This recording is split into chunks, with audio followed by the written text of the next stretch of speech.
will sit exams a little differently from other Caribbean countries in May and June. That aspect of CXC's disaster protocols is only for Jamaicans. However, not all subjects are included. Jamila Maitland reports on today's press briefing.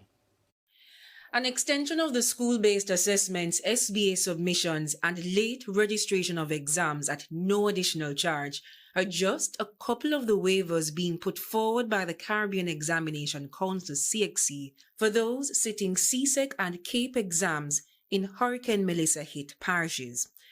CXC will extend the timeline for submission of SBAs for schools negatively impacted to June 15, 2026 without any late fee requirements. Then, all candidates based in Jamaica will receive their results in August 2026 with the rest of the region. In other words, there will be no delay. Registrar and the CEO of the CXC, Dr. Wayne Wesley, says over 100,000 candidates are registered to sit exams come May-June. For this sitting, there will be a modified version in addition to the normal sitting. In recognition of the damage caused by Hurricane Melissa, a concession handbook for SBAs has been created for Jamaican students. It addresses the minimum work needed to confidently sit exams. Schools in Manchester, St. Elizabeth,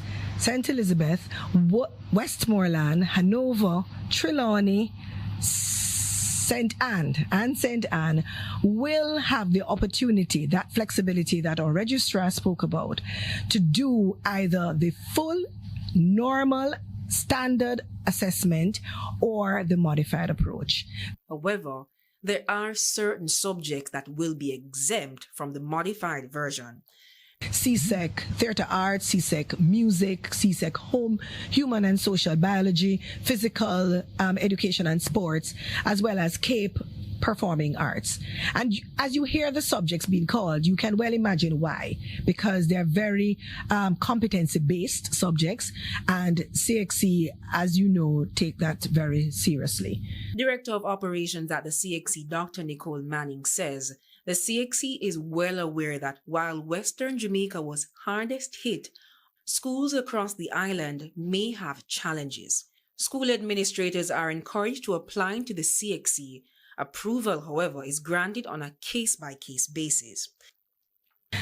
Now, we will work with our local registrar to ensure that we can identify these schools and we will manage accordingly. This is required, the submissions from the schools will be required by January 14th. The CXC says it also created a compassionate consideration policy for candidates who may miss exams due to unforeseen circumstances. Dr. Wesley says if candidates are not ready for this May-June sitting, the CXC also understands. Where candidates register and pay for their examinations but no longer feel ready to sit the examinations, they can seek a refund or defer to another session in